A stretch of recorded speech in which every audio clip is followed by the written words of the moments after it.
पहला सेंटेंस या पहला फ्रेज लीजिए जनाब, यूज योर लोफ।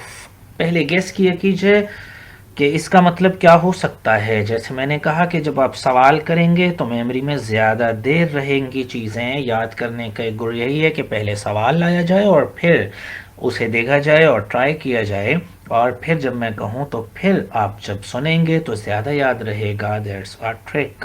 तो यूज़ योर लोफ, जी जनाब, यूज़ योर लोफ इसका मतलब है जी, उर्दू में अगर कहें तो उर्दू में इसका मतलब बनेगा अक्ल के नाखून लो। Use your loaf. लूफ भी पढ़ सकते हैं आप इसे, कहीं कहीं लूफ। यूज़ योर लूफ, अपनी अक्ल का इस्तेमाल करो, अक्ल के नाखून लो, जैसे हम उर्दू में कहते हैं। इंग्लिश में कहना हो, आज आपने किसी को धमकाया हो, कोई अजीब व गरीब बातें करो आपसे, तो उसे आप फौरन यूज़ योर लूफ, अक्ल के नाखून लो। What are you saying about this, use your loaf, ये तुम इस बारे में क्या बात कर रहे हो। What you are talking about, use your loaf, कैसी बातें कर रहे हो। यूज़ योर लूफ, अक्ल के नाखून लो। You are mature now, use your loaf, you are mature now, आप बड़े हो गए हो। You are grown up now, बड़े हो गए हो। ओके जनाब, next sentence, next phrase, get a move on. Get a move on phrases जो नेटिव स्पीकर बोलते हैं, प्रेफरेबल यही है आपके लिए कि आप वही बोलें, और उम्मीद है कि आपका प्रेफर्ड वे भी यही होगा कि आप यही बोल रहे होंगे। Gate a move on rather than hurry up. ये हो गए क्लीशे। क्लीशे मीन्स ये over used phrases, over used phrases सब इस्तेमाल करते हैं। उर्दू में भी इंग्लिश में भी हम उन क्लीशे से, ओवर यूज्ड एक्सप्रेशन से गुरेज करते हैं जो बार बार इस्तेमाल हो के, क्योंकि सुनने वाला कान नहीं धरता बहुत देर, सुनने वाला बहुत अच्छा आपको सुनता नहीं है। आपके बात में, आपकी तकरीर में, आपकी गोयाई में, आपकी सुखन में ज़ोर पैदा होता है जब आप अच्छे सेंटेंसेस, अच्छे फ्रेजेस जो कि सुनने वाले पर अच्छे हों और फ्रेशनेस का एहसास दें। जो मैं कहना चाह रहा हूँ, क्या एहसास दें, क्रिस्पी फीलिंग दें उसको, सुनने वाले के कानों में क्रिस्पी फीलिंग दें, मज़ा आए उसे, चटखारेदार बात हो, ज़बरदस्त बात हो। तो उसके लिए ज़रूरी है कि आप मेहनत करें, आप नई इंस्टॉलेशंस करें अपने चिप में, अपनी हार्ड डिस्क में, और फिर वो ऑटोमेटिकली मॉनिटर होंगी जब कभी सिचुएशन बनेगी। ओके जी, what's the third one, what a life, what a life. लेकिन याद रहे कि अच्छे पॉजिटिव हैप्पी मूड में नहीं लेना। बिलामूम ये फ्रेज़ उस वक्त इस्तेमाल होता है जब आप गमगीन हो, सैड हो, डिजेक्टेड हो थोड़े से, तो फिर यूज़ करेंगे what a life. What a life, क्या है ये ज़िंदगी। What is this life a full of care. अगर परेशानियों ही से भरी है, कुछ याद आया आपको, याद आया तो बहुत अच्छी बात है, मशहूर सेंटेंस है। व्हाट अ लाइफ जी आपने इसी सेंस में लेना है। व्हाट इज़ दिस लाइफ, ये क्या है ज़िंदगी। What a life, I don't have balance. अब तो यही है ना, व्हाट अ लाइफ। लाइफ का डिपेंडेंस इन्हीं चीज़ों पर रह गया, टेक्नोलॉजी पर रह गया, यूँ समझ लीजिए। What a life, what a life. ले लीजिए, मतलब लेना किस में है, कोई शॉर्ट कमिंग, कोई फ्लॉ, कोई कमी, उस वाले से यूज करेंगे। What a life, what a life की जगह क्या कहें, व्हाट अ लाइफ। एक ही लफ्ज के तौर पर लें phrase, move on, you love life. वो लड़ाई हुई हो, आपको पता चला हो दोनों की, और अब 2-4 दिन गुजर गए हों, फिर पूछ सकते हैं what about you good lady. यानी थोड़ा सा तंजन बात करनी है। ये गुड जो है ना, यहाँ पर ये जो गुड आया हुआ है, इसको थोड़ा सा आयरॉनिकल करके लेंगे। What about you good lady, what about you good lady. सुनाओ बेगम का क्या हाल है। यानी जब कुछ कुछ ख़राब हुआ हो 2-3 दिन पहले। होपफुली जी पॉइंट इज़ क्लियर। हम पहुंच गए आज के आखिरी 5 एवरीडे फ्रेजेस पे। Goodness knows, goodness knows means खुदा जानता है। Goodness knows I never tell a lie. Goodness knows, goodness knows, खुदा जानता है। गॉड नोज की जगह क्या कहेंगे अब से आप, गुडनेस नोज। गॉड नोज यानी गुडनेस नोज, ये ज़्यादा बेहतर फ्रेज है आपकी स्पोकन के लिए। Goodness knows. तो ये थे जी आज के 5 एवरीडे फ्रेजेस के हेडिंग के अंडर। हेड स्लाइड में आपने देख लिए। यूज़ योर लोफ, अक्ल के नाखून लो। गेट अ मूव ऑन, जल्दी करो। व्हाट अ लाइफ, क्या ही ज़िंदगी है ये। यूर गुड लेडी, जोजा मोहतरमा मोतज़मा। गुडनेस नोज, खुदा जानता है। यहाँ तक कोई बात हो तो ज़रूर पूछिएगा जनाब। आइए इसको एक एक कमेंट बॉक्स में कोशिश किया कीजिए कि लाजमन लिख दिया कीजिए सेंटेंस अपनी पसंद का, जो आपको लगे कि ये मुझे लिखना है और ये मैं लिख सकता हूँ, बना सकती हूँ ये सेंटेंस। तो मिस ना किया कीजिए अपॉर्चुनिटी को। हेलो की जगह हेलो, हेलो, हेलो आलिया। ये बड़ा कर लें, चलें कर देते हैं अगर, ये तो बहुत सिंपल है। Words the, words what is है, वर्ड्स ही बोलेंगे। वर्ड्स दी मैटर, क्या बात है। मेरा खाविंद वो चला गया है, ऐसे मेरा खाविंद करके और इस तरह जैसे ब्रेक आता है, ये आ गया मेरा खाविंद वो चला गया है। It's my husband, it's my husband, फिर ऐसे ही इज गॉन। ओके जी, ही इज गॉन, चला गया। कहाँ चला गया वो, खुद भी बनाते रहें जैसे मैंने कहा। गॉन, वेज ही गॉन, के जी वेज ही गॉन, ये हैज है, बोलेंगे ऐसे ही वेज ही गॉन। अंडरस्टूड है, हैज है। इज और हैज दोनों एक ऐसे बोल सकते हैं। He is gone to Karachi, कहाँ चला गया जी, उर्दू तर्जुमा कर दें जरा इसका। बेदलान, क्या वो कारोबार के लिए गया है। Has he gone on a business tour, has he gone on a business tour. साथ साथ चलने का, लाइव का जो मज़ा है वो बिल्कुल वो नहीं है जो आप बाद में सुनते और बाद में देखते हैं। यही और कमोबेश 80 से 90 लोग इसे बाद ही में देख रहे हैं। जो मेरे पास स्टैटिस्टिक्स हैं उसमें इतने लोग तकरीबन 80, 90, 85, 88 ये फिगर है जो बाद में इसको देख रहे हैं, या डाउनलोड करके, या फिर बाद में रात को जब लेटते होंगे या सुबह जब उठते होंगे, यानी जब टाइम मिला जब देख लिया, कंफर्ट जोन है। लेकिन बिल्कुल इसका सवाब उतना ही है जैसे एक उसी वक्त नमाज का कई गुना, और एक वो जो कज़ा का हो फिर भी जाती है, काम फिर भी आ जाता है, लेकिन उस कदर नहीं जितनी उसकी एफिकेसी उसी टाइम पर होती है।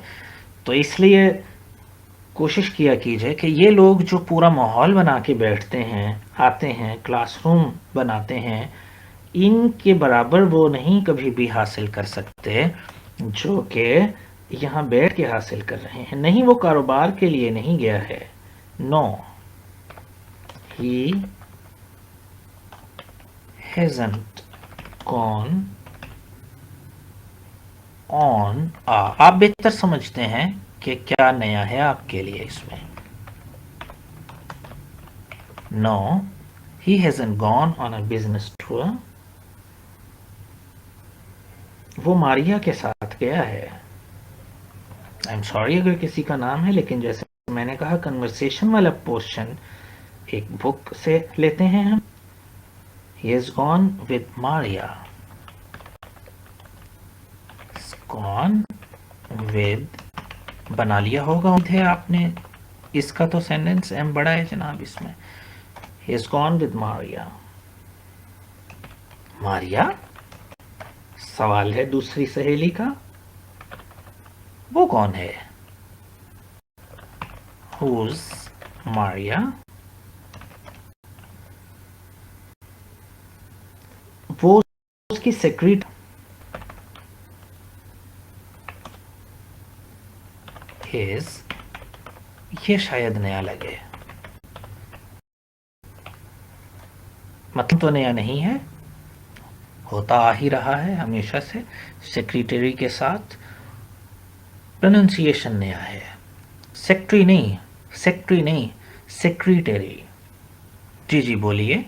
सेक्रेटरी, सेक्रेटरी नहीं, सेक्रेटरी, सेक्रेटरी, सेक्रेटरी ऐसे बोल रहे हैं, सेक्रेटरी। आखिर पे पहुंच गए हम। क्या वो वापस आ रहा है? बोलिए, क्या वो वापस आ रहा है? Is he coming back? मुझे नहीं पता। I don't know. ओके जी, होपफुली ये था बहुत सादा सा आज का कन्वर्सेशन, और उम्मीद करता हूँ कि आप में से भी कुछ लोग कन्वर्सेशन पर ज़रूर आएँ। कोई 2 लोग जो विलिंग होंगे वो फोरम पर आ सकते हैं, स्टूडियो में मैं इनवाइट कर सकता हूँ। कोई भी, जो मैंने परसों किया, कल किया, आज फला, 2 सहेलियाँ बन जाएं या 2 दोस्त बन जाएं, और वो आके यही मुकालमा थोड़ी सी चेंजेस के साथ कल परफॉर्म करना चाहें स्टूडियो में आके, तो मोस्ट वेलकम, उन्हें ज़रूर आना चाहिए। लीजिए जनाब, हम यहाँ से ही डायरेक्ट आते हैं अपने नए हिस्से की तरफ, नए सेक्शन की तरफ। और जनाब हमारा नया सेक्शन है जी, देखते हैं जी क्या है कन्वर्सेशन के बाद। ये कन्वर्सेशन थी, सेक्शन 3 है जी एक्सप्रेशन। नहीं, पहले एक्सप्रेशंस करते हैं, बहुत ही अहम हिस्सा। और लीजिए जी, आज क्या एक्सप्रेशंस हैं आपके लिए। टू से वी कैंट रिमेंबर थिंग्स। जी, आज भी आप बहुत सी चीज़ें भूल गए होंगे। दोस्त ने कहा होगा, ओह मैं तो वो भूल ही गया, प्लान मेरे दिमाग से निकल गया। तुमने कॉल की थी, मैं सोच रही थी कॉल बैक करूं, लेकिन कर ही नहीं सकी, तो मुझे याद नहीं रहा। ओ आज तुम्हारी तरफ आना था, मैं तो भूल ही गई, बिल्कुल स्लिप हो गया, मुकम्मल तौर पे भूल गई, याद ही बिल्कुल नहीं रहा। ओ शिट, ये क्या हुआ, वगैरह वगैरह। आइए इंग्लिश में एक्सप्रेशंस देखते हैं। Oh no, it completely slipped my mind. Oh no, it completely slipped my mind. मुकम्मल तौर पे मेरे जहन से निकल ही गया, slipped my mind. Oh no, the plan completely slipped my mind. Oh, this plan completely slipped my mind. Oh, the appointment completely slipped my mind. जहन से बिल्कुल फिसल गया। What was I thinking of? मैं क्या सोच रहा था? What was I thinking of? OF, अब वाओ के साथ पढ़ेंगे इस F को, बजाय फे के वाओ के साथ। मुझे मालूम है कि चीज़ें ज़्यादा हो जाती हैं, लेकिन भाई आपने बिल्कुल कॉन्ट्रैक्ट कर दिया, कंडेंस कर दिया, श्रिंक कर दिया टाइम को भी, जो 2 घंटे 2.5 घंटे का टाइम है, हमने करना है ऑलमोस्ट हाफ एन आवर में, 35-40 मिनट्स में।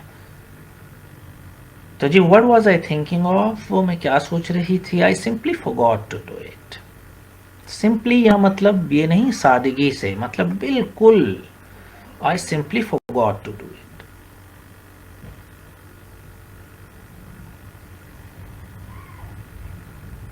ओके जी, I simply forgot to do it, sorry I forgot. बहुत सादा एक्सप्रेशन है, क्लीशे में आ गया तकरीबन। Sorry I forgot. I have no recollection of this plan. I have no recollection of this plan. Recollection, याद होना, remembrance. I have no remembrance. I have no recollection of this plan. ये है जी expression जो नया है, जो अच्छा है, जो याद रख लेना है आपने। I am afraid, यानी excuse me. It doesn't ring a bell. मुझे नहीं याद आ रहा। I am afraid it doesn't ring a bell. मुझे नहीं याद आ रहा। आप जो बता रहे हो, हमने प्रॉमिस किया था, हमने ये किया था, हमने वो किया था, हमने वहाँ जाना था, कोई बता रहा हो, आप कहें I'm afraid it doesn't ring a bell. मुझे याद नहीं आ रहा। It doesn't ring a bell. I'm afraid it doesn't ring a bell. Next, sorry, I have no memory of this plan. I have no memory of this talk. I have no memory of this appointment. I have no memory of your call, क्या आपने call की हो? I have no memory of that, मुझे बिल्कुल याद नहीं है। My mind's gone blank, my mind's gone blank, मुझे तो बिल्कुल याद नहीं। माई माइंड्स गॉन ब्लैंक, बिल्कुल मेरा माइंड जरा सा भी याद नहीं। It doesn't ring a bell, my mind's gone blank, कुछ याद नहीं रहा। प्रेजेंटेशन देने गए, माई माइंड्स गॉन ब्लैंक, कुछ याद नहीं। I have completely forgotten, simple expression है जी। I have completely forgotten, I have completely forgotten, लेकिन पढ़ें जरूर आई हैव, ताकि जुबान से, माइंड से, और आई आई हैव, ये लफ्ज जी। तो वो पुराने उतारे, स्लो, उर्दू स्लो लैंग्वेज है क्योंकि हमारी आदत है स्लो बोलने की, तो इंग्लिश थोड़ी सी तेज है, तो इस वजह से थोड़ी सी दुश्वारी तो होती है, लेकिन उसी दुश्वारी के लिए तो बैठे हैं यहाँ, चैलेंज लेने ही तो बैठे हैं। I have completely I have completely forgotten, I have कहने की जरूरत नहीं, I have completely forgotten, I am afraid I can't remember, can't come मुस्तामिल, कैंट कर लें क्योंकि कैन से है, तो कैंट की बजाय can't, I am afraid I can remember, मुझे याद नहीं। इसमें से उसी तरह मैं रोज याद दहानी करवाता हूँ 4 या 5 एक्सप्रेशन जो आपको अच्छे लगे हों, जो मुझे लगता है क्या होंगे। I simply forgot to do that, I am afraid it doesn't ring a bell, my mind's gone blank, I am afraid I can't remember. Okay जनाब, इस तरह 4-5 अपनी पसंद के आप याद रख लेंगे होपफुली जी। ये सेक्शन आपके लिए हो गया clear. Let's move to the next one, और बहुत अहम है जी, बहुत ही अहम है। क्योंकि इसलिए अहम कहता हूँ क्योंकि ये डेली आप किसी से मिलें, कुछ भी करें, वेदर के बारे में बात होती है, विकेबलरी अच्छी होगी आपके पास तो बात से बात निकाल सकेंगे, यही कम्युनिकेशन स्किल्स हैं। और अगर विकेबलरी ही कम होगी तो आप हिचकिचाएंगे बात करने से। तो हम यहाँ बैठे हैं बात बढ़ाने के लिए, and we will talk about weather जी। वेदर के हवाले से जो विकेबलरी है उस पर हम आज बात कर रहे हैं, और बहुत ही अहम कल का प्लान था जो मैंने कहा आज पे टाल रखा हमने। तो लीजिए जी, वेदर के मुतालिक जो विकेबलरी आप देख पाएंगे, होपफुली जी स्क्रीन इज क्लियर नाउ, तो उस पर हम बात करें जी। देखें जी, हॉट एंड वार्म। अच्छा, चाय गर्म कर दो, उसके लिए भी आप ये इस्तेमाल कर सकते हैं। तो हम, जैसे मैंने कहा, कोई सेक्शन भी गैर अहम नहीं है, मुझे जो जो चीज़ें जैसे जैसे उस वर्ड का यूज़ आएगा बताता रहूँगा। वार्म द टी प्लीज़ कह सकते हैं, हॉट ही सिर्फ इस्तेमाल करना ज़रूरी नहीं है, वार्म बिल्कुल मुस्तामिल है, कोई अजब नहीं है। वार्म द मिल्क प्लीज़ कह सकते हैं, doesn't matter at all. Okay जनाब, मेक द रूम वार्म कह सकते हैं, मेक द रूम वार्म, कम कर दीजिए ज़रा कमरा जी, इन्वर्टर चला दीजिए या हीटर चला दीजिए, जो भी अवेलेबल है। When we say it's hot, we are referring to a very high temperature. Hot जो हमारे यहाँ होता है, नहीं सादा लफ्ज़ों में समझ लीजिए, मैं समझाता हूँ। जब 35 सेल्सियस से ऊपर हो, 35 सेल्सियस से ऊपर हो तो आप हॉट बोलें। इट्स प्रेटी हॉट, इट का इस्तेमाल करेंगे मौसम के लिए। It's pleasant today, it's hot today. Okay जी, मौसम के लिए ज़रूरी नहीं है दी वेदर इज़ हॉट कहें, कह सकते हैं, लेकिन जैसे मैंने कहा ज़ुबान के दर्जे हैं कि बहुत अच्छी ज़ुबान और बिल्कुल ही हल्की ज़ुबान का इस्तेमाल, तो वो है बिल्कुल उर्दू ट्रांसलेशन। मौसम गर्म है, मौसम गर्म है। इंग्लिश एक्सप्रेशन उसका क्या है, पाकिस्तानी इंग्लिश से थोड़ा सा दूर, वो क्या है, इट्स हॉट टुडे।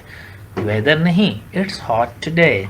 जब 35 से ऊपर हो यूँ समझ लें। और वार्म कब कहेंगे, जब हो 30, 32, 33, 34, जब हो तो थोड़ा सा गर्मी माइल, लेकिन वो इजीली टॉलरेबल हो, बेरेबल हो, आराम से आप बर्दाश्त कर रहे हों, बल्कि इंजॉय कर रहे हों, लेकिन थोड़ा सा गर्मी माइल हो, उसे कहेंगे वार्म, इट्स वार्म टुडे। ठीक है जी, तो ये है हाई टेम्परेचर है, लेकिन क्या है जी, बेरेबल है, ये है बेरेबल। वार्म का इस्तेमाल करना है when the weather is warm, I prefer light clothing like t-shirts. यानी टी-शर्ट्स पहनने का मौसम आ गया, वार्म है। और जनाब today is so hot that I have been sitting under the fan all day. सारा दिन से फैन में बैठा हूँ, एसी में बैठा। क्या है मौसम? हॉट है। होपफुली इनका इनमें डिफरेंस कर लेंगे, इनके यूजेज में आसानी होगी आपको। Hot, warm. और अब इसी के बरक्स आइए जी, और कूल।